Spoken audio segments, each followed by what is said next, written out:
Nishikata was an ugly, disgusting loser, who was content with living like an NPC. However, all that changed when a baddie began teasing him, so he decided the only way to pay her back was to risk her up.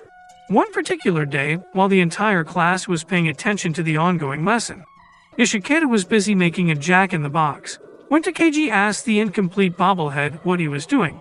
He told her it was nothing, but she didn't believe him. Nishikata intended to use the jack-in-the-box to scare Takeji, but he noticed her struggling with her pencil case before he could put it all together. He asked what the problem was, and she told him the case wouldn't open, saying it must have gotten jammed when it fell. She then handed it over to him and asked if he could open it for her.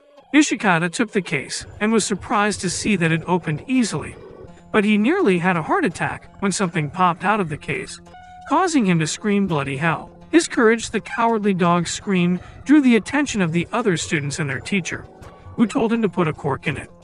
Nishikata was so embarrassed, and Takeji kept laughing at him even after he handed her pencil case back to her. Nishikata packed up his failed jack-in-box as he plotted his next move, since he wasn't ready to let her have the last laugh.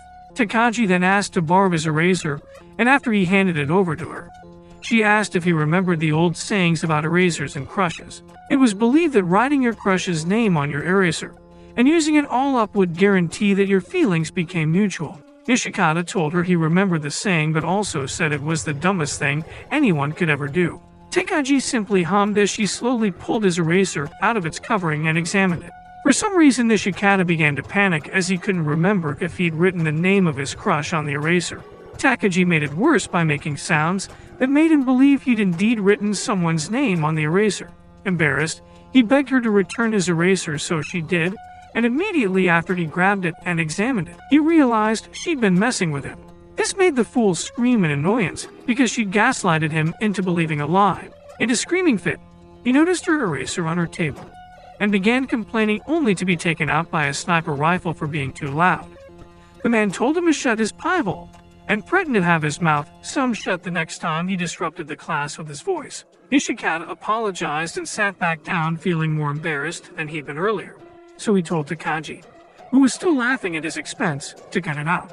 Takeji simply said that he was fun to tease and then asked the teacher for permission to go to the bathroom. As soon as she stepped out, a scheming Nishikata noticed she'd left her eraser on her desk, so he picked it up to write someone's name on it. However, when he began pulling it out, he noticed she'd already written something on it, and he panicked. Curious George, sorry, Nishikata became conflicted, because on the one hand, he wanted to know who Takeji had a crush on, and on the other hand, he didn't want to invade her privacy. Eventually, he gave in to his curiosity, but he was too much of a wimp to pull the entire thing out, so he settled for the first letter.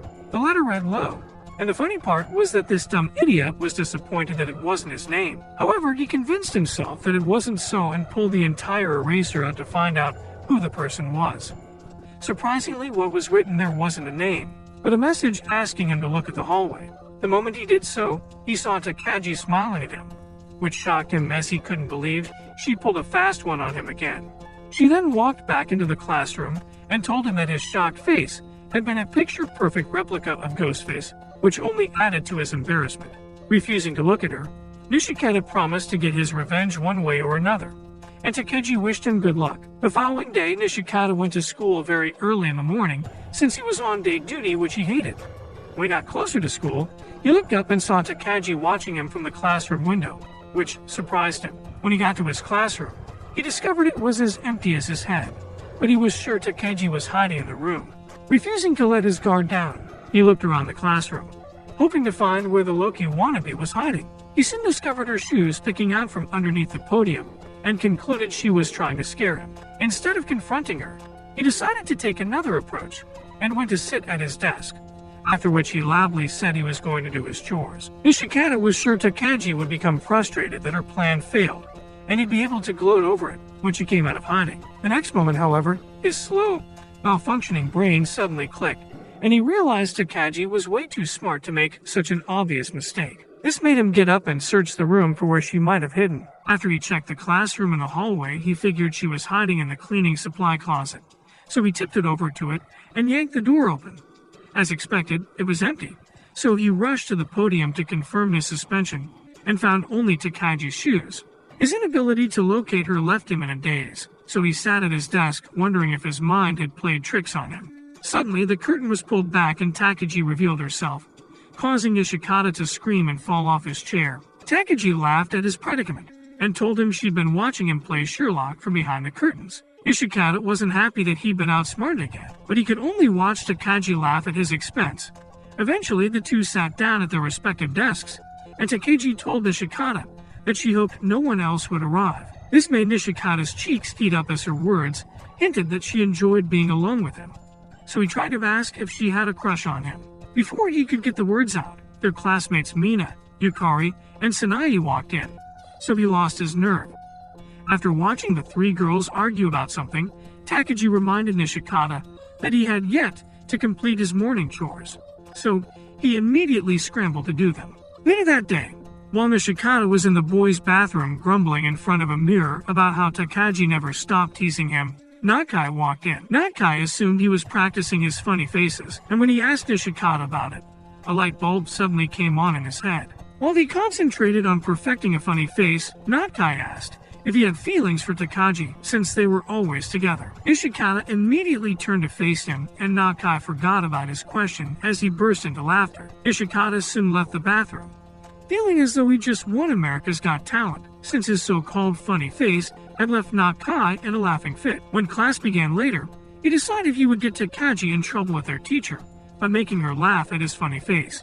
He patiently waited until Takagi tried to ask him for something before executing his plan. Unfortunately, instead of laughing like he expected her to, Takagi simply opened her compact mirror to show him what he looked like. Nishikata immediately began laughing, drawing the teacher's attention to him and getting himself scolded for disrupting class. After he calmed down, Takagi laughed at him and said his plan as well as his funny face had been unoriginal. She then directed him on how to make a proper funny face and told him that if he turned away from her, his side profile would make her laugh. Nishikata did as she asked and came face to face with her teacher, who screamed at him until he apologized for his behavior. When the teacher left, Takagi burst into laughter, but Nishikata was so embarrassed he refused to take his head off the table.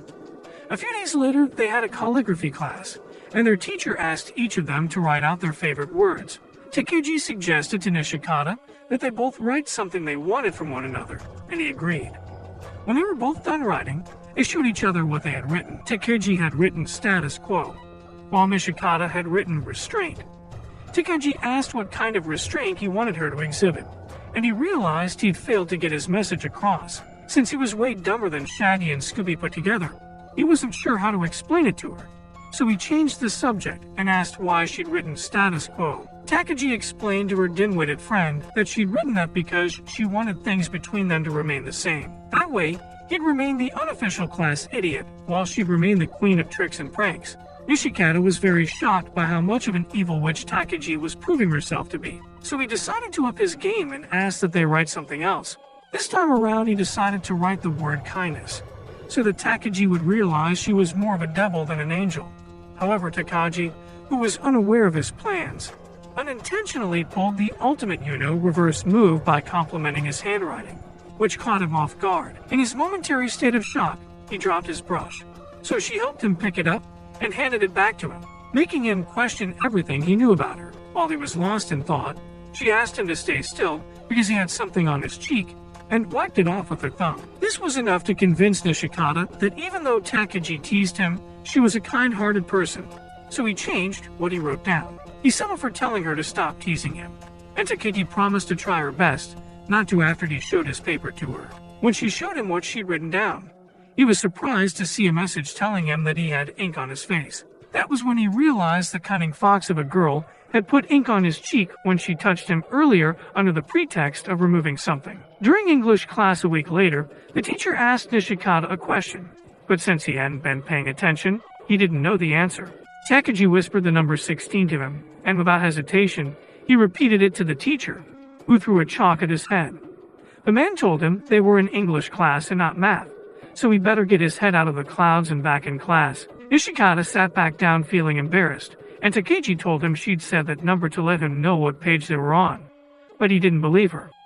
However, he decided to get back at her and try to distract her until it was her turn to answer the teacher's question. And when the teacher finally called her name, Nishikata smirked evilly. This was because he was so sure she had not been paying attention, and that would lead to her getting scolded by him. Surprisingly, Takeji answered the question correctly, and after she sat down, she told Nishikata not to lump her in with his empty-headed self. Nishikata couldn't believe his plan had failed again, and started thinking about what to do next.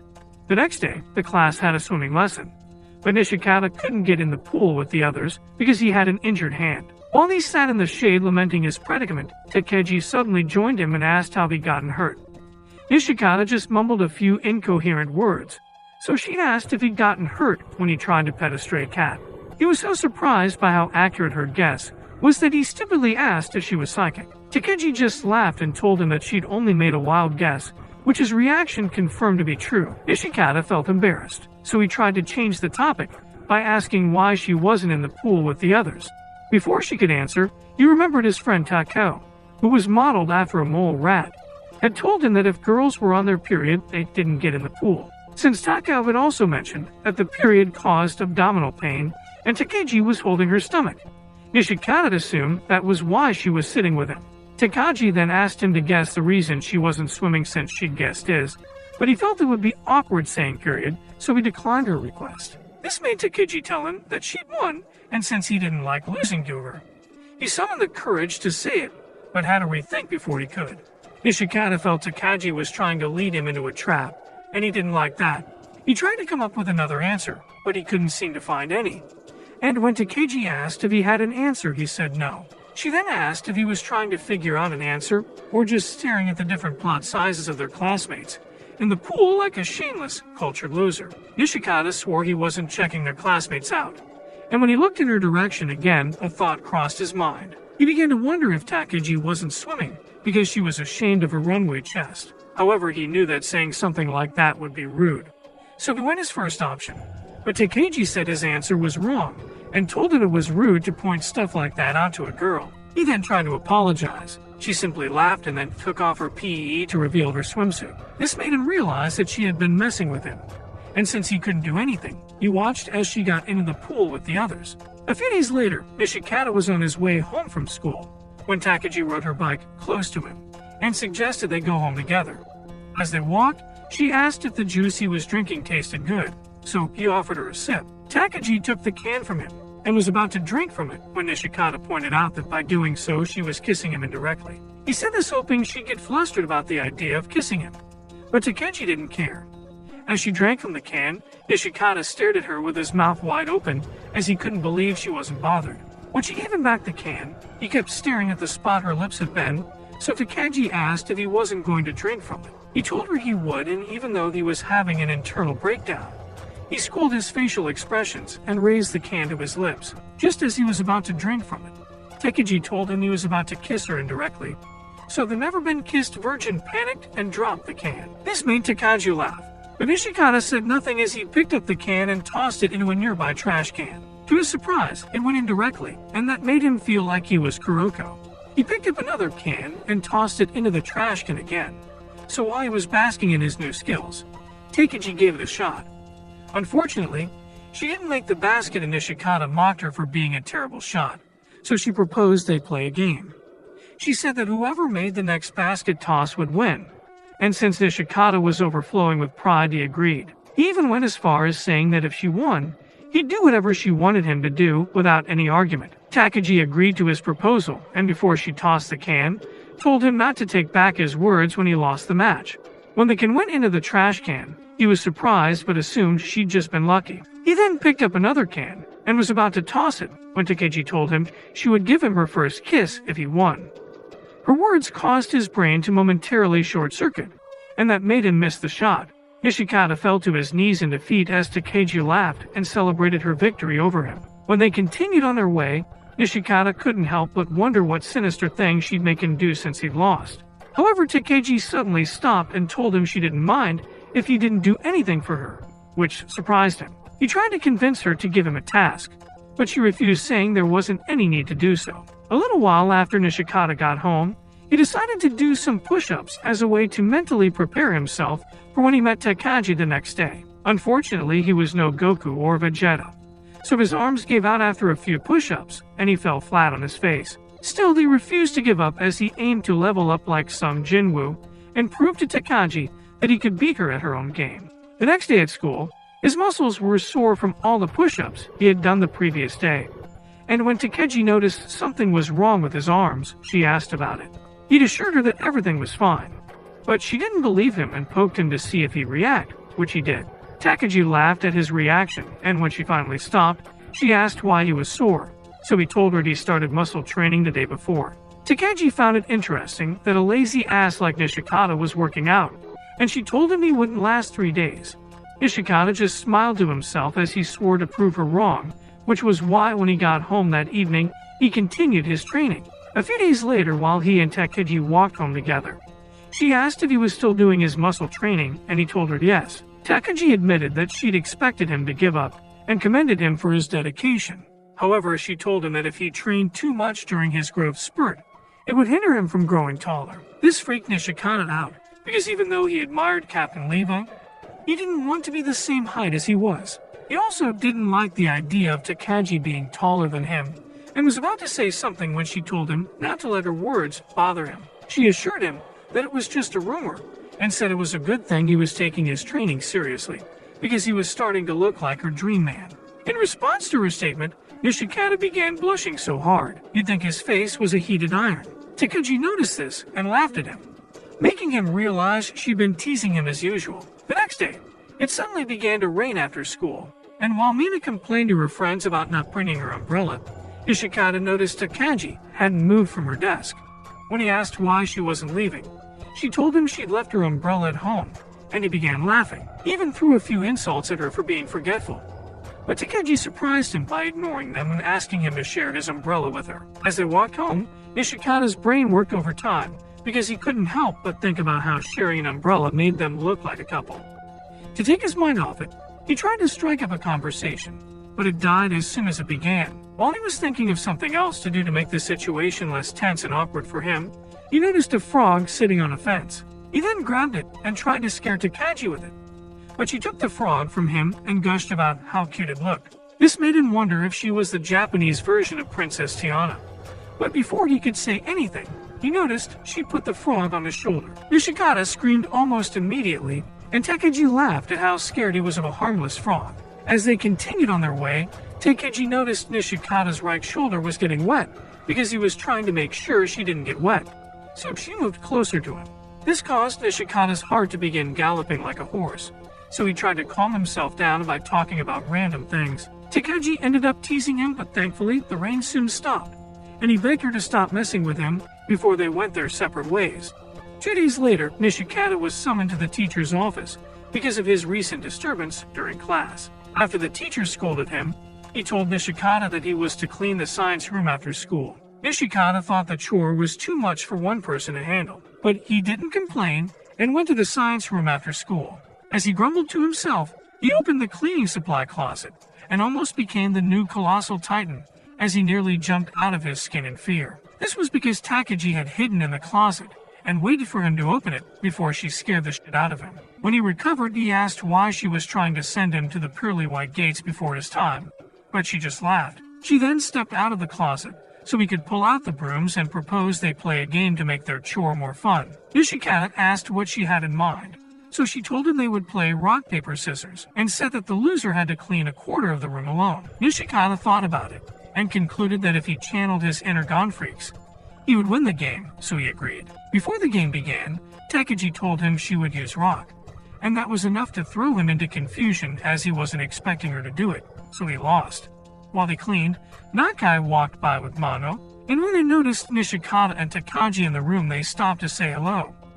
Nakai asked Nishikata why he was cleaning the science room, and Nishikata explained that it was his punishment for being loud during class. When Nishikata asked why they were still around after school, Nakai and Mano became visibly uncomfortable. However, Nakai recovered quickly and said they were just hanging out before heading home, which Nishikata believed. Mano then suggested they leave Nishikata to complete his chores, so Nakai pushed off the window and bid his friend goodbye. After they walked away, Takagi told Nishikata that Nakai and Mano were a couple, and the dumb fool shouted in surprise. He admitted that he noticed Nakai had been hanging out with Mano a lot, but since he was a clueless noob, He didn't realize it was because they were together. Takeji said she was sure Nakai and Mono were heading to the rooftop to spend time alone, and for some reason, Nishikata's cheeks turned red. Before they left the science room, they played 3 more rounds of rock, paper, scissors, and Nishikata lost all of them.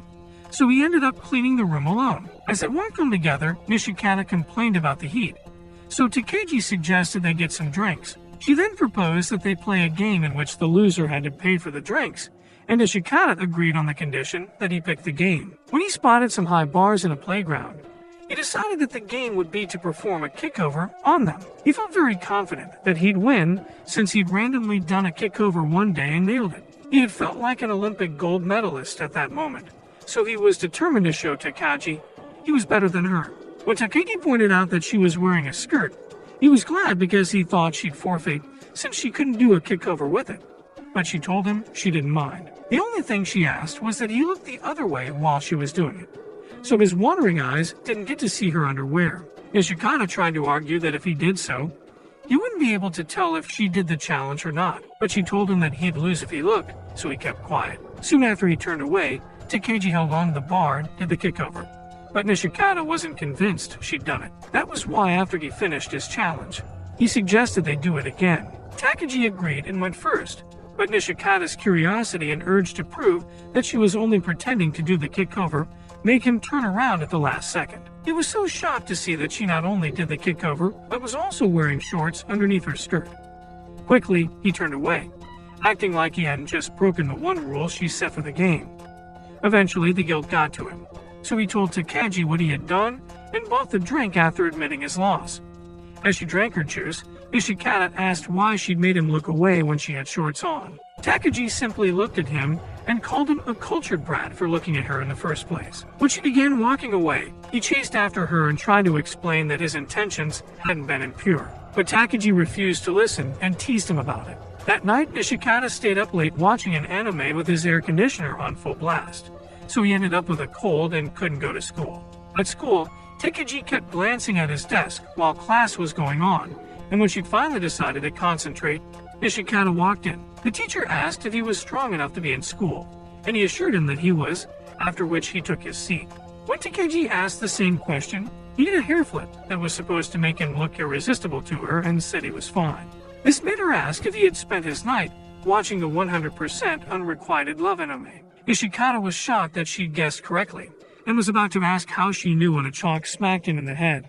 The teacher told him that he was being too loud, so he apologized and sat down as Takagi began to laugh. When she noticed he was coughing, she asked if he was okay, and he assured her that he was, so she carried on with the class. Meanwhile, Nishikata was busy planning to put the plan he came up with while watching the unrequited love anime the night before. His plan was simple: strike a pose that was sure to get Takagi's heart racing when she laid eyes on him. But it didn't work. Takagi didn't say a word to him, and began to wonder if his non-existent rizzing abilities were failing him. When he looked at her, he was suddenly very aware of her facial features, and felt his heart beginning to race.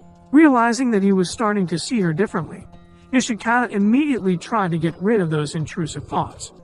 Takagi noticed he'd gone red in the face, so she asked if he was having a fever, and he told her no. However, since his face was still bright red, she kept insisting he tell her if something was wrong with him. Nishikata assured her that he was fine and even said he'd been lying about his cold, because he was sure her niceness was all a lie. This made her tell him she was glad he felt okay, as she could now tease him to her heart's content, which she did to his annoyance.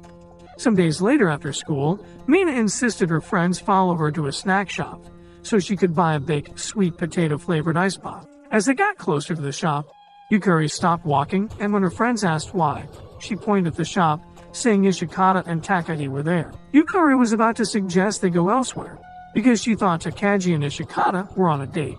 But Mina grabbed Sanai's arm and ran towards the shop. After Mina got her ice pop, and the friends bid Takagi and Nishikata farewell, Yukari said they were lucky to have each other. Her friends asked what she was talking about, so she pointed out that Nishikata and Takagi were in a relationship, but they didn't believe her. To prove she was right, she suggested they follow the unsuspecting duo, but since none of them had paid attention during stealth class at military boot camp, Takagi noticed them almost immediately. She then suggested to Nishikata that they take another route, and when the girls tried to follow them, they discovered that just like the avid art Nishikata and Takeji had disappeared. Yukari wondered if they had noticed they were being followed, but when Mina started complaining, she agreed to go back. Unknown to them, Nishikata and Takeji had hidden next to a pool covered by bushes, which was why they didn't see them. After Takeji confirmed the coast was clear, they came out of hiding and continued on their way home. A week later, Nishikata's friends left him in the library, since he refused to go play with them when they all got tired of studying. Nishikata felt jealous, but since he knew he was as dumb as the Three Stooges, he pushed the thoughts aside and kept studying. Just then, Takeji appeared out of nowhere and asked if she could sit with him. After she sat down, she asked why he wasn't going out to play with his friends, so he told her that if he failed the tests, his parents would take away his video games. When he realized he'd overshared, he panicked, thinking she would try to do something to interfere with his studying. This made him tell her not to disturb him, and even though Takeji agreed, she still told him teasing him was fun. A few minutes later, he noticed the book she was reading wasn't a school book, so he asked why she wasn't studying. She told him she'd already studied for the day, as she always made sure to study for 2 hours every day, which he thought was impressive. However, he couldn't help but feel like the sneaky girl had something planned for him, and it made him worried when Takeji noticed he was staring at her.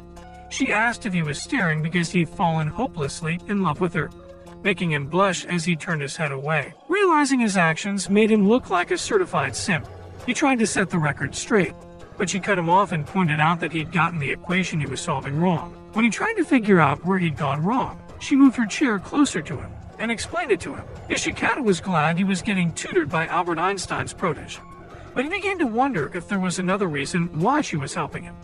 So he asked what she wanted in return. Takeji told him she was only helping him because she was well aware that his IQ was in the negative zone and she didn't want to watch him fail. That evening, as they made their way home, Nishikata thanked Takeji for tutoring him and said because of her, he wasn't going to fail. However, she told him that what she taught him wasn't going to come out in the test, which surprised him. When the day of the test finally arrived, Mina and Sanae begged Yukari to review their English course with them since they always struggled with it. Yukari told them she couldn't as she needed to focus on her review since she'd been promised a new video game if she scored above 90. Mina couldn't believe a video game was more important to Yukari than helping them study for a test, but Yukari didn't care. She shooed them away like they were some pesky flies and ignored their complaints about her heartless decision as she studied. However, when the teacher arrived with the next test papers, Yukari's confidence meter went from 100 to 0, as the test wasn't English, but math. Later on, when the teacher returned with the marked scripts, he began sharing them back to the students, and when it was Takeji's turn, he praised her for a job well done. Yukari, on the other hand, had scored lower than she expected. After Takeji returned to her seat, Nishikata's name was called, and he was surprised that he'd gotten an average score. As he sat down, he blamed Takeji in his mind for misleading him with her tutoring, refusing to acknowledge the fact that he failed because he was as dumb as a doorknob. He was so lost in his internal blame game that it took a while for him to realize Takeji had been calling him. When he finally heard her, she suggested they try to guess each other's score, so he agreed. Takeji went first and guessed that she scored between 50 and 59, which surprised him, but he tried to keep a poker face so she wouldn't realize she was close to the truth. However, she settled for 56, and almost immediately, the idiot got up and showed her the script, bragging that she'd failed to guess correctly. The next moment, he got hit in the head with a chalk, and the teacher told him to stop showcasing the proof that his brain went out of commission a long time ago. Ashamed, he sat back down, and Takeji asked him to guess what her score was, saying if he was off by 2 points, he would win. Since the teacher had praised her earlier, Nishikata figured her score was above 90, so he decided to call numbers in that wrong game and watch her reaction. The first number he called was 92, and to his surprise, Takeji looked shocked, but he assumed she was trying to mislead him. In the end, he went with 97, and was greatly disappointed when she showed him her script with the number 92 written bodily on it. That weekend, Nishikata went to the bookstore to buy the latest issue of the Unrequited Love manga, and quickly put it in his backpack, because he didn't want anyone to find out he read shoujo manga. Unfortunately, it seemed like the plot gods were working overtime to ensure that his secret was discovered, because as soon as he stepped out of the store, he met Takeji. She told him she was out on a walk, and asked what book he'd bought at the store, which made him freak out. At first, he thought of telling her he didn't buy anything, but after considering that she might have seen him pay at the counter, He told her he'd bought a soccer manga. He assumed telling her that would throw her off, but Takeji surprised him by asking to see the manga, so he came up with different reasons why he couldn't show it to her. When he began walking away, Takeji followed him and insisted they walk home together. As they walked, Takeji asked if he bought the Unrequited Love manga, which shocked him. Nishikata asked how she knew, and she admitted she'd seen him buy it while she was standing outside, making him realize she'd been messing with him all along. He then begged her not to let anyone know about his secret, else he'd become the laughingstock of the entire school. Takeji promised to take his secret to infinity and beyond, to the grave, but Nishikata was skeptical as she agreed way too quickly. To make him feel more at ease and trust her with his secret, she offered to tell him her secret. She then leaned in and whispered into his ear that she liked him, causing him to freak out as his face slowly resembled a tomato. Takeji laughed at his shocked expression and told him she'd lied to him as payback for him lying to her about the manga. The following week, Takeji and Nishikata took shelter in a shrine when it began to rain all of a sudden as they walked home.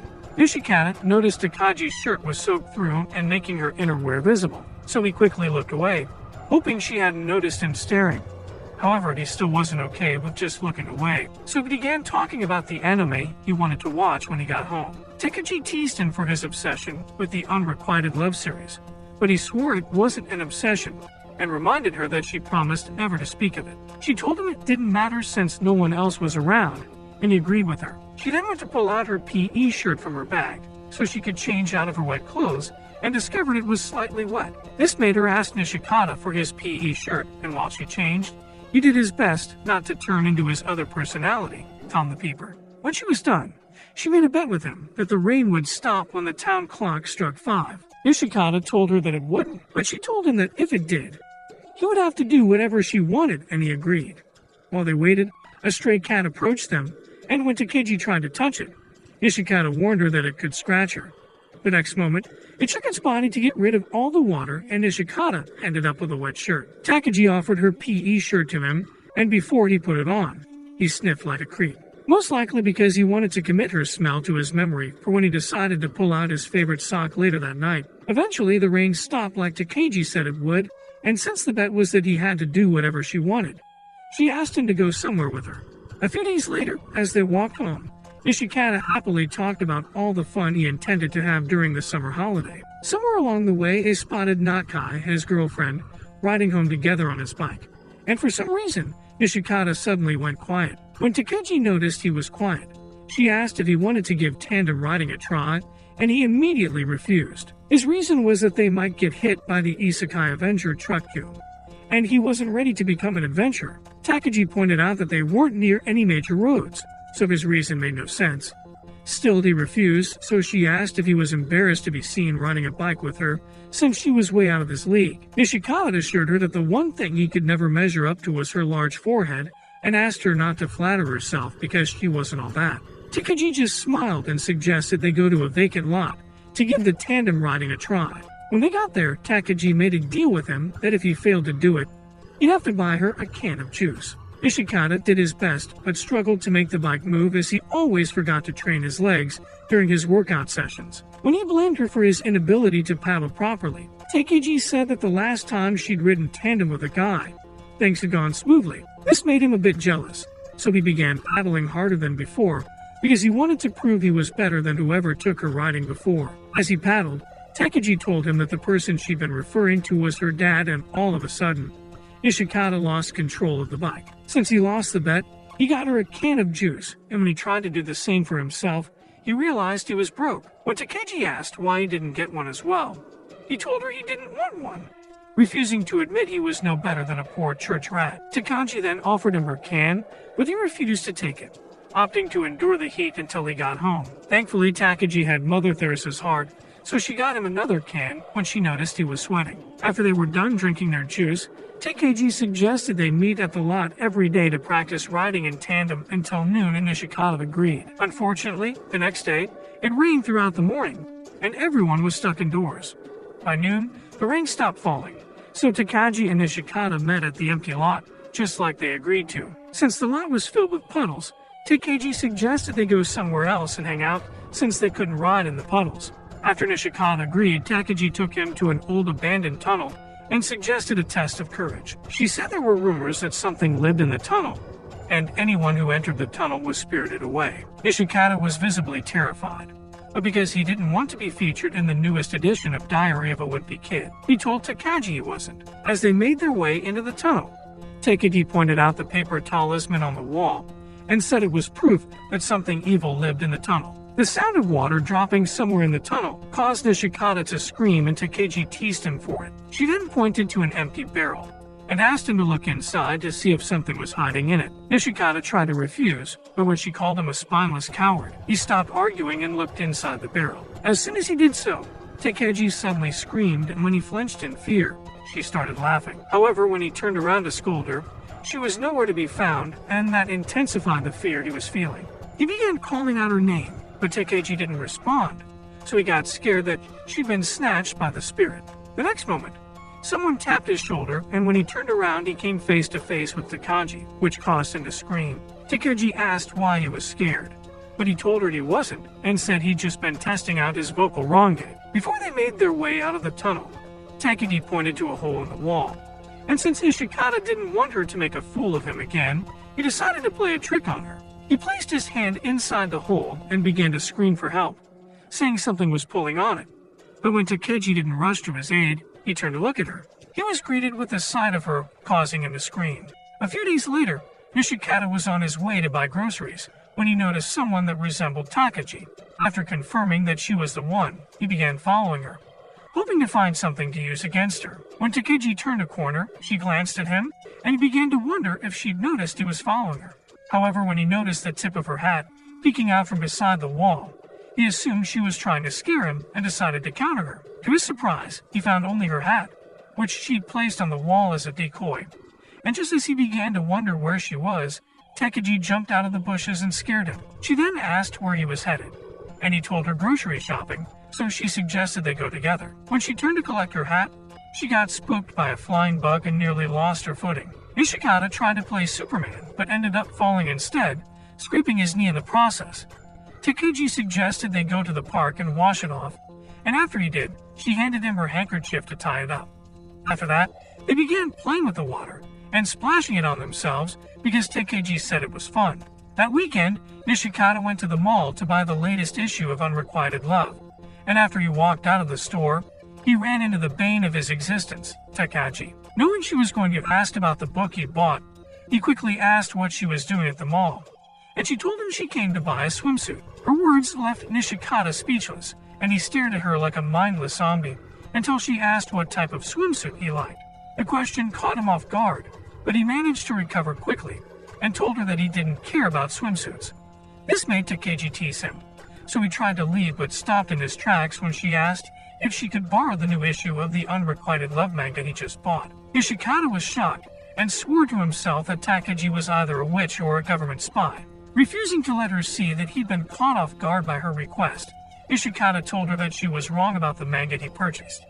She then asked what he bought, and he told her it was a manga about robot zombies, hoping that would stop her from asking too many questions. However, Takagi still insisted that he bought the Unrequited Love manga, so he came up with a plan to get her to back off. He told her that if she could guess the manga correctly, he would do anything she asked of him, and she agreed. Since Nishikata had the mental ability of a toddler, he assumed Takagi would forfeit the challenge if he acted like she was wrong. As expected, Takagi didn't fall for his cheap trick and stood by her first choice, so he had no choice but to show the manga to her. Takagi cheered happily once she confirmed she'd been right, but that only made Nishikata aware of the fact that he was way more stupid than he initially thought. Feeling embarrassed, he tried to leave, but she stopped him and reminded him of the deal they made earlier. Nishikata then asked what she wanted him to do, and she told him he had to accompany her to buy a swimsuit. At the store, Nishikata felt so uncomfortable and embarrassed that he refused to look at the swimsuits, even though his cultured mind was singing for joy. Takagi told him to stop acting like a prude, and asked him to help her pick one so they could leave. The first one she showed to him was a two-piece, and Nishikata told her it looked nice without bothering to look at it properly. Takagi then stepped into the dressing room so she could try on the swimsuit, and all Nishikata could do was try to distract himself from the fact that she was undressed. The next moment, Takagi came back out dressed in the swimsuit and asked Nishikata if she could pass as a Victoria's Secret model. Nishikata became red in the face and told her not to delude herself, so she decided to put on another swimsuit. When he tried to complain, she told him that she'd keep trying on swimsuits until he said she looked good. Nishikata had no idea why she wanted him to say something so cheesy, and just as he was thinking about it, she poked her head out and asked him to hand her another swimsuit. After he picked one up, his wandering mind couldn't help but wondered if Takagi was dressed or not. As soon as he handed her the swimsuit, he got his answer because the curtain fell and Takagi's body came into view. At first, he was shocked, but when he realized she was fully clothed, he thanked his stars. Takagi then closed the curtains again, and Nishikata got annoyed that she'd toyed with his mind. Just as he prayed he didn't run into any of his classmates, he spotted Nakai and Mano on the other side of the store. A little while later, Takagi opened the curtain to ask for Nishikata's opinion, but she was surprised to see Mano and Nakai standing there instead. Mano spoke to her excitedly, but Nakai was a bit embarrassed, so he turned away slightly even though Mano complained. While the couple spoke to one another, Takagi noticed Nishikata's flip-flops in front of the other dressing room, and the moment Mano saw what she was looking at, she insisted on leaving. As soon as they left, Takagi pulled the curtain of Nishikata's dressing room back and let him know that the coast was clear. When he stepped out, she told him that he had to pick a swimsuit he liked so they could leave. She said she knew he was feeling embarrassed and didn't want anyone to see him in the store for fear that they would think he was a degenerate lowlife. Nishikata denied it, but Takagi knew it was a lie, so she ignored it and began showing him different swimsuits, asking which he liked best. Just as she expected, he said yes to every swimsuit she showed him, and since he kept acting like a pre-recorded message, she decided to take advantage of him. After she'd shown him all the swimsuits, she asked if he wanted to go swimming with her, and he said yes without thinking. When he realized what he'd said, he was shocked, but Takagi just told him it would be a date. A few days later, after Takagi and Nishikata finished practicing their tandem riding, Takagi suggested they go to the library and do their homework. Nishikata tried to refuse, but as soon as she said she'd let him copy her homework, he agreed. However, he pointed out that they didn't have enough time to run home and get their books before heading to the library. Takagi told him not to worry and said they could study at his house instead. When they got there, Takagi suggested they make use of his bed, since he had only one desk and no foldable tables. Almost immediately, the dirty-minded sock lover assumed she wanted to play Find the Rabbit Hole. Thankfully, Takagi explained to the insult-brained idiot that if they took the cover off, they could use the bed as a table. Before they began studying, he asked if she would stick to her promise and let him copy her work, and she told him yes. The only problem was that she only had her kanji textbook with her, and Nishikata called her a heartless witch, but she just laughed. A little while after they began studying, both of them reached for the eraser at the same time. The moment their hands touched, Nishikata remembered a scene from the Unrequited Love series, which started that way but ended in a steamy way. He began freaking out that something like that would happen between him and Takagi, but she diffused the situation by apologizing to him for trying to grab his eraser. Embarrassed, he rushed out to get her a drink, claiming the weather was too hot. Later on, after they finished their homework, Takagi thanked him for having her over and then took her leave. A few days before school resumed for the new term, Nishikata and Takagi were practicing their tandem riding in the vacant lot. Before they began, Nishikata instructed Takagi to hang on tightly, so she put her arms around him slightly. As he began paddling, he remembered the first time Takagi had tried to hold on to him while he was paddling. The movement had been so sudden and unexpected that he freaked out and nearly crashed. He scolded Takagi for tickling him, so she explained that she wasn't and pointed out that he had ticklish ribs. Nishikata tried to play it off and told her to change the way she held on to him, so she tried again. But he told her not to hold his stomach. He tried to get her to hold his shoulder, but she noticed he was red in the face and asked if he was feeling self-conscious. Pinocchio, sorry Nishikata, told her it was because the weather was hot and having her so close made things worse. Takagi then got off the bike and asked him to demonstrate how he wanted her to hold on to him without tickling him or making him overheat. Nishikata got on the back of the bike as she sat in front and shyly held onto her shoulder because he was feeling a bit awkward about their position. In the present, he was more confident and rode the bike like a pro until Takagi said they didn't need to meet up again since they had mastered tandem riding. He had to stop so they wouldn't crash, and Takagi asked if he was bummed out about not spending time with her. Nishikata admitted that he was, and when he asked if she felt the same way, she told him that she didn't, which made him sad. However, he knew she was just teasing him, and when they finished practicing, She suggested they meet up at the library to complete their assignments.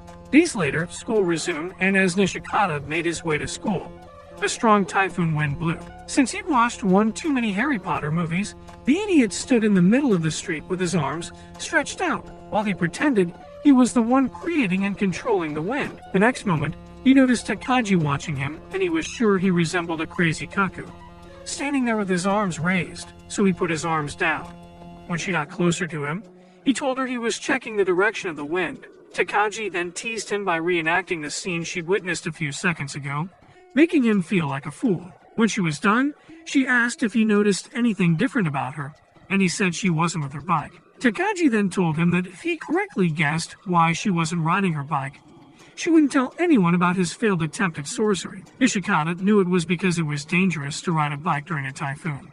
But he also considered the fact that it was something else. After thinking about it for a while, he concluded that it was because the wind was too strong for her to ride her bike wearing a skirt.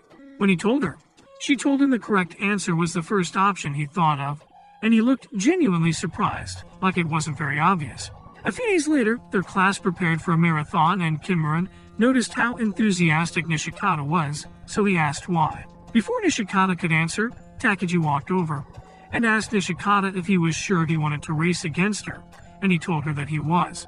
After she walked away, Kimura asked if he was dating Takagi, and Nishikata told him not to be absurd before walking away angrily. When the race began, Nishikata maintained a specific pace and kept his mind clear so he could focus on winning. He was sure he would win because he'd trained for days and didn't stop even when the weather was bad. The grin he wore on his face could rival that of the Grinch, and when Takagi got closer to him, he did his best to avoid her taunting. However, when she told him she'd been moving at a slower pace because she wanted to give him a head start, the stupid idiot took the bait and sped up. Takagi then told him that if he could touch her shoulder, she would accept that he had won, but Nishikata couldn't do it since he didn't want people to think bad about him.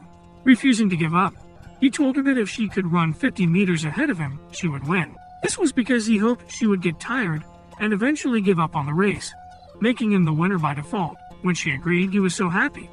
But all that changed when he discovered that girls turned back once they reached a certain point in the route. After school, as Takagi and Nishikata walked home, Takagi poked his ribs, causing him to flinch and her to laugh at him. This made him propose that whoever laughs first would have to do anything the other person asked of them, and she agreed. Nishikata was sure he had the advantage, since Takagi had to push her bike with both of her hands. However, she told him that poking her wouldn't work because she wasn't ticklish, and told him to poke her if he didn't believe. Suddenly, she poked him, and he had to hold in his laughter.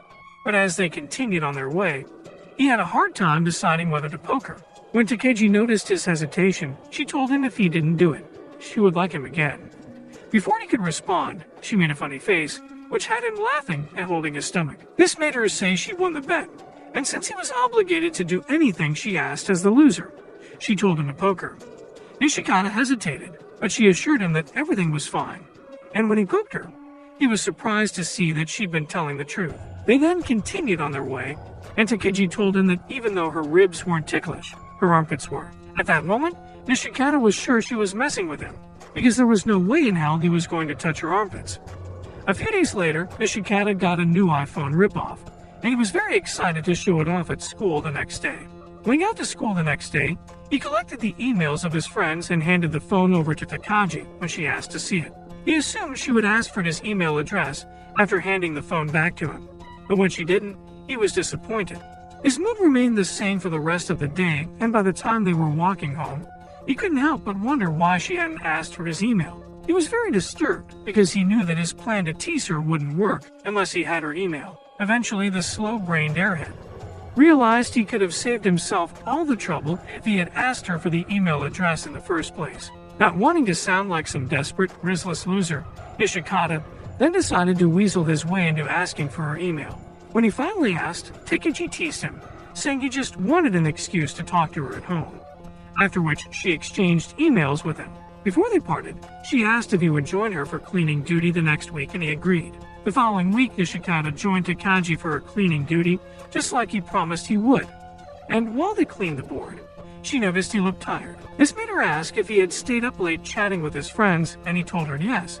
So she said she understood what it was like to be addicted to chatting. She told him that the first time she got a phone, She always stayed up late chatting, and Nishikata asked who the person she always chatted with was. She told him it was someone he didn't know, but he kept asking who the person was. So she told him that if he told her what he and his friends were discussing that kept him up all night, she would tell him. Nishikata decided to use the chance to tease her, so he shared the link to the scary goat video Kimura had sent to him the night before. After Takeji received the link, she opened it and then showed him her phone, asking if he enjoyed looking at such things. The picture on her phone of a woman in only her underwear, and Nishikata immediately denied he'd sent it. He swore he wasn't some cultured lecher who got off from viewing photos like that, and Takeji said she believed him, making him realize she'd been messing with him. Takeji then opened the correct link, and after she watched the video, she told him it wasn't so scary since she watched it during the day. Nishikata wasn't happy his plan failed, but his curiosity to find out who she spent time chatting with was greater than his disappointment, so he asked her to tell him. Takeji drew the answer out for a while, making him believe it was a male student from another class, until she told him it was her cousin. That night, after his daily push-ups, he decided to send an even scarier video to Takeji, but she called him before he could do so. When he picked up, she asked if he was planning to send her a scary video, and he denied it because he didn't want her to feel like she had been right. Takeji then told him she was about to go to bed, and said that speaking to him on the phone made her heart flutter a little. After they talked for a little while longer, Takeji said goodnight to him, but didn't hang up the phone, so he asked why. She said it was because she'd been the one who called, so it was his duty to hang up the call. Nishikata didn't want to, so she suggested they both hang up at the count of 2. But in the end, none of them did. Takeji teased Nishikata, saying he didn't want to hang up, because he liked listening to the sound of her voice, and once she was sure he was feeling embarrassed, she laughed and hung up the phone. The next day, as they walked home, Nishikata spotted 2 street cats fighting on top of a nearby fence, so he rushed to capture the moment. Unfortunately, he was too slow and ended up with a picture of the wall instead, so Takeji told him never to dream of becoming a National Geographic wild photographer. When she'd asked why he was suddenly interested in taking pictures, he told her he and his friends were competing to see who could take the best pictures. He showed her a picture of Kimura in a costume, and said none of them had been able to beat him. Takeji then suggested he take a funny picture, so he begged her to make one of her famous funny faces so he could take a photo of it. Takeji responded saying she would only let him if he agreed to do anything she asked him to do. Nishikata couldn't help but wonder what the crazy girl had in mind as they walked. Suddenly, she stopped, and when he looked at her, she was making a funny face, which had him laughing in a matter of seconds. When she resumed walking, she said he missed a chance to take a photo, so he tried to get her to make another funny face. Takeji refused, so he decided to play the guilt card. But it didn't work, as she scared the shit out of him with a toy snake. His reaction made her laugh, and she told him she'd taken pictures so she could remember what he looked like scared. Nishikata insisted she delete the photos, but Takeji refused and began laughing as she went through them.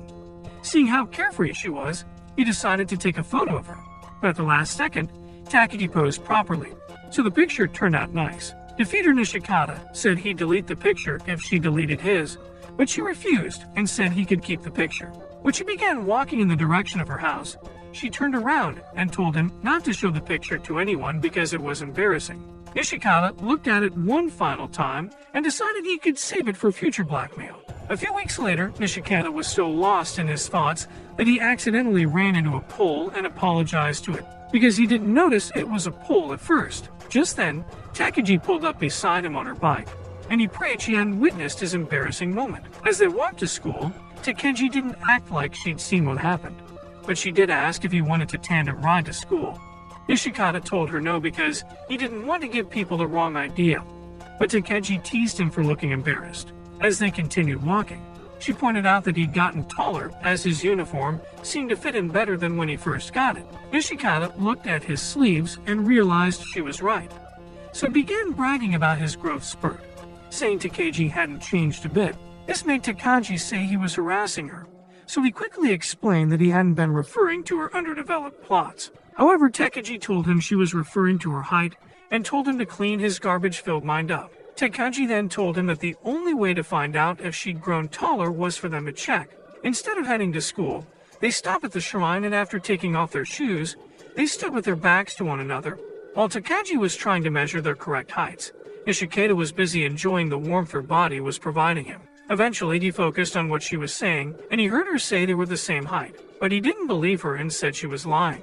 Takeji told him to check for himself, and even though he confirmed it, he accused her of standing on her tiptoes. This made her move and stand in front of him, so he could see for himself whether or not she was telling the truth. Her sudden closeness caught him off guard, but he managed to compose himself. Finally, he took the measurement and realized he was taller than her by a few inches. Takeji said it was because she had indeed been standing on her tiptoes earlier on, and he called her a dirty liar. She told him she didn't mind being shorter because at least she could see where she was going and didn't bump into poles. Nishikata tried to defend himself, but Takeji left no room for him to, so he had no choice but to follow her like a lost puppy. When they got to school and began making their way to class together, they had no idea Mina, Sanae, and Yukari were watching them from behind a wall. The girls found it weird that they arrived together, and Yukari told her friends she was sure they were dating. Later on, while they were in the toilet, Yukari kept talking about Takeji and Nishikata. So Sanae asked if she was jealous of their relationship. She swore that she wasn't, and said that she was only curious because of how close they were. When Takeji returned to class, she found Nishikata smirking like an idiot and asked what he was thinking about. He told her it was nothing and prayed she wouldn't discover that he was planning something for when they walked home. As if she read his mind, Takeji asked if he wanted to walk in with her, and because the question caught him off guard, he hesitated. She then told him to take his time, and said he could give her an answer by the time classes ended instead. A little while later, Nishikata left the classroom, and was stopped by Tako and Kimura, who invited him to play video games with them after school. Nishikata told them he couldn't since he already had plans, and Tako asked if it was with his girlfriend. The question was surprising to him, and even more so when Tako said Takeji was his girlfriend. Before he could tell his friends they were wrong, Mana spoke up from behind him and said Takeji told them she wasn't dating Nishikata. After she walked away, Tako and Kimura asked Nishikata why he was going home with Takeji, and he said it was because she asked him to. They then asked why she wanted to spend time with an ugly-ass NPC like him, and since he didn't know how to respond, he kept quiet. When school was over, Takeji told him that their classmates assumed she was hopelessly in love with him, even though he resembled Lord Farquaad. This was because she was always the one asking him to do stuff with her. Realizing that she looked like a desperate hoe to their classmates, he shyly invited her to walk home with him. On their way home, they stopped by a vending machine to buy some juice, but all the good flavors were sold out. Still, Nishikata thought it would be a good idea to buy one and retreated it after he took a sip. As they continued on their way, he asked Takeji if she'd rather drink a disgusting juice or a tasty one that would give her a fever. He asked this hoping she would pick the former, and that way he'd make her drink the horrible juice he bought. To his surprise, Takeji picked the tasty juice, saying she didn't mind the fever as long as he came to visit her. Still refusing to give up, he asked to choose between never receiving a monthly allowance or never teasing him again. Takeji told him she could do without the allowance until she got a part-time job as she had savings, but said teasing him was her life. She then asked if he'd rather want her to disappear forever or continue teasing him. Nishikata told her he'd accept her teasing any day because he didn't want her to disappear since they were friends. This made her say he picked the second option because he'd miss her if she ever left. The last question she asked was for him to choose between getting 0 points on all his exams for life or kissing her. At the mention of kissing, he began to freak out. But he also knew it would be stupid to pick the first option because he was scared of kissing a girl. In the end, he chose the kissing option, and when she looked in his direction, he assumed she was going to kiss him and freaked out again. However, she told him she was only checking to see who was taller, and he told her to stop teasing him. Days later, Takeji met Nishikata standing on the street with a disappointed look on his face because he had been unable to pet a cat. As they walked, he thanked his stars that she hadn't seen him petting the cat, as that would have made him seem weird. However, when she spotted her neighbor's cat and pointed it out, his head nearly fell off because of how fast he turned it. When she began petting the cat, he got jealous because he had never successfully petted a cat before, but his pride refused to let him ask Takeji to let him have a go. Even when she asked if he wanted to let the cat, he told her it was an unmanly thing to do, but she asked if he was just scared of getting scratched. Seeing the question as an opportunity, he told her that he could prove he wasn't scared by letting the cat right there, but instead of letting him do so, she told him she believed he wasn't scared. The shocked look on his face made her laugh, but she was kind enough to ask if he wanted to let the cat. When he finally admitted he wanted to, she told him the cat had already run off and wished him luck for the next time he saw a cat. Later on at school, during art class, their teacher paired them up and asked them to draw a portrait of one another.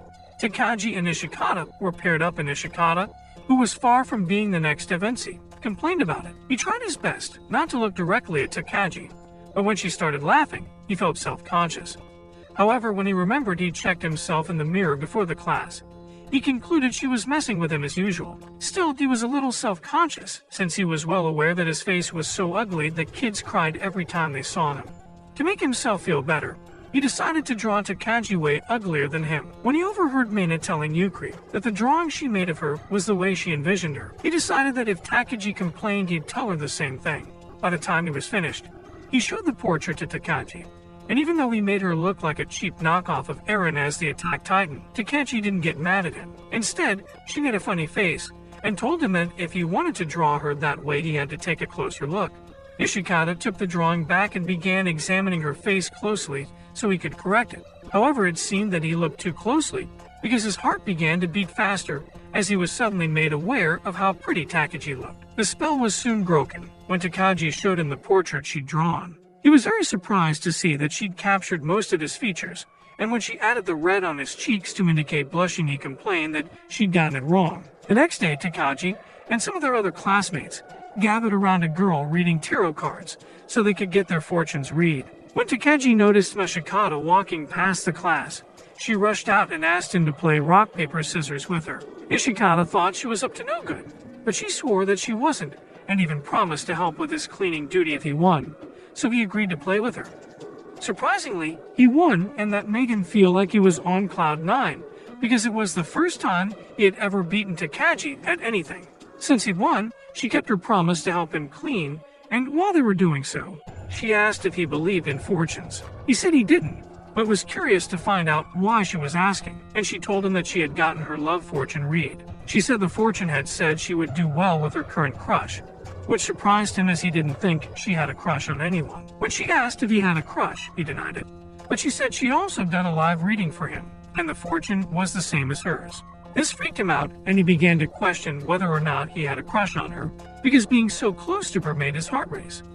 He then changed the topic and asked what other readings she did. She said she asked about his choice for the rock, paper, scissors game, and Nishikata started talking about how the so-called fortune had been wrong since he won. Takagi told him it had been accurate, making him realize she'd purposely lost so he would feel good about himself. The next day, Nishikata came to school with a sorg in his step, and when he walked into class, he greeted Takagi happily. Before he could explain why he was acting like he ate rainbows for breakfast, Takagi told him she knew he was happy because his horoscope had said he'd have a lucky day. He was surprised she knew but refused to let that deter him, as he believed the time had finally come for him to repay her for all her teasing. However, by the time school ended, Takagi had teased him 50 times, and he wasn't happy that nothing changed despite his horoscope readings. Takagi told him to cheer up, as she reminded him that the day wasn't over yet, after which she asked him to walk home with her. Nishikata accepted her invitation because he hoped he could achieve his goal as they walked home. Before they left the school premises, two boys asked Nishikata if he wanted to come over and play games with him, and he said no. On the way home, Takagi asked why he'd refused the invitation to play games, and he told her it was because he wanted to walk home with her. His honesty caught Takagi off guard, so she stopped walking, and when he noticed she wasn't beside him, he freaked out. This was because he believed what he'd said was inappropriate, so he started trying to explain what he meant. Takagi just stared at him, and that made him feel embarrassed, so he begged her to pretend like she hadn't heard him say anything. Takagi said she would do so if he repeated the words, but he refused and ran off. Takagi watched him for a while with a smile on her face before she got on her bike and rode home. The next day, during the break, Mina approached her friends and handed Tsunade a letter. Tsunade examined the envelope and asked if it was a love letter, so Mina told her it wasn't as she was the one who wrote it. Her friends pointed out that she could simply say what she'd written in the letter, but Mina argued that letters were the new iMessage, and everyone was using them. While she tried to make her friends understand the importance of exchanging letters, Nishikata and his friends watched them. Taiko said he couldn't understand the craze about letters, and said it was much easier for one to say whatever they had to say out loud instead of writing it down. He even said love letters were overrated as writing letters in general was a waste of time and energy. Sanae overheard what the woman repellent said, so she walked over to him and began trying to kick some sense into him. When class resumed, Nishikata was surprised to find a letter inside his textbook. When he flipped it open, Takeji noticed the shocked look on his face, and when she asked if anything was wrong, he told her no. His mind went back to when Tako mentioned love letters, and he began to wonder if he had a secret admirer. However, he also considered the fact that Takeji could have been the one to send it so she could mess with him. Just then, Takeji told him that she was the one who left the letter in his book, which wasn't a surprise to him. She asked him to read the letter, as she needed a response from him after school, so he opened it after hesitating. In the letter, she asked if he wanted to walk home with her, and even though he was disappointed, he asked why she didn't just say it. Takeji told him she had wanted to try out the new trend, but admitted that she wanted to see his reaction to the letter. Nishikata was so shocked that he forgot he was in class and screamed at Takeji, earning himself a chalk to the head. That night, Nishikata remembered the first day he met Takeji, and how he had gotten in trouble with his teacher for coming late. He had first gone to the staff room to drop off the handkerchief he found on the floor, so by the time he got to class, he was late. The teacher warned him never to come late again, and refused to listen to his explanation. After he took his seat, Takeji tried to speak with him, but he was so absorbed in his anger that she heard him blame her for his problem. The next moment, they were called to the gymnasium for the entrance ceremony, and when it was done, they all returned to class. Nishikata noticed Takeji wasn't in class, and when she returned, she suggested they play a game. She said she could guess why he was late, and after she told him, Nishikata stood up and screamed in surprise. This drew the teacher's attention to him, and after he got scolded, he asked Takeji how she knew. She then pulled out the handkerchief, revealing that she was the owner, and then thanked him for finding it. Back in the present, Nishikata finished his push-ups, and when he tried to do a handstand, he fell. The fall caused pain in his knee, and when he rolled up his pants to check it out, he remembered the date he got injured. Immediately, he rushed to his drawer and searched for Takeji's handkerchief. The next day at school, he tried to give Takeji the handkerchief, but she informed him that there was going to be a new seating arrangement. Nishikata was surprised and asked if she was happy about it.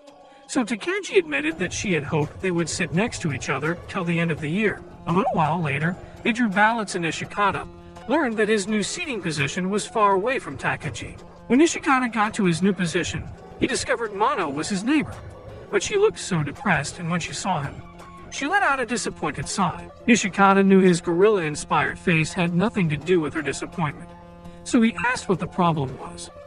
Mono told him it was because she wanted to sit beside Nakai, but since he was so far away, it made her sad. Just then, Kimura loudly asked the entire class if any of them would switch places with him and take the front seat. His reason was that he wouldn't be able to eat an early lunch with the teacher standing right in front of him. Hearing this, the teacher told him that only someone with a legitimate reason could switch places with him. Nishikata, on the other hand, thought about Takeji's earlier admission, and then decided to switch places with Kimura, claiming he had poor eyesight. Unfortunately, Kimura told him they couldn't switch because someone else had already switched with him. So Nishikata joined Mano's depression party. A little while later, he heard Takeji's voice calling out to him, so he raised his head from his desk, and to his surprise, Takeji was seated next to him. When he asked why, she told him Mano had switched places with her because she wanted to sit next to Nakai, who switched places with Kimura because of his bad eyesight. Takeji then asked Nishikata if he tried to switch seats with Kimura because he wanted to sit next to her, and he denied it. Just as she pointed out that his face was red, the teacher asked them to open their textbooks. As they did that, Takeji asked Nishikata what he'd been trying to say to her all day, so he pulled out her handkerchief and returned it to her. He then admitted that he was glad that he got to sit next to her again, and she told him she felt the same. That night, Takeji unfolded the handkerchief as she lay in bed, and a note fell out of it, so she opened it. The note was from Nishikata, and in it, he had written "Thank you." After reading the note, Takeji smiled and flipped herself over, so she could bury her face in her pillow as she kicked her feet in the air like any teenager whose crush finally acknowledged their existence. That's all for today's video. However, do you think Nishikata would one day best Takeji? Or would things between the two become more romantic? If you want to find out, let us know by commenting more.